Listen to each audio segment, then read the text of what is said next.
Le prix du gasoil ayant déjà enregistré une augmentation de 5% le 31 janvier dernier, a été porté de 500 francs CFA à 625 francs CFA le 11 novembre 2023.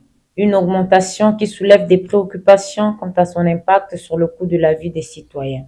Face aux responsables de l'intersyndicale des transporteurs, ceux des associations des consommateurs, des boulangers et des représentants des comités des marchés, le Premier ministre Anatole Kone-Makosso est revenu sur les promesses du gouvernement à maintenir la stabilité des prix des denrées alimentaires sur le marché en vue d'épargner les populations des conséquences déplaisantes dont l'inflation excessive.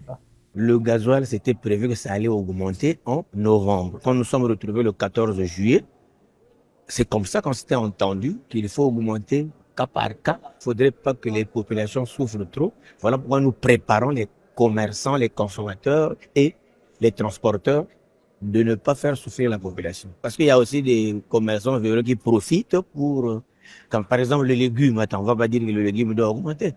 Le grand problème ici, il faudrait que la population travaille. C'est un problème de la loi de l'offre et de la demande. Quand il y a surabondance, les prix baisseront toujours. De commun accord avec le gouvernement, transporteurs et commerçants décident d'appuyer les pouvoirs publics dans la sensibilisation contre l'inflation. Ce qu'il a dit, ce sont des choses qui sont normales. Nous ne devons pas aller à l'augmentation de prix du pain. Et nous devons discuter chacun avec son ministère, le ministère de tutelle.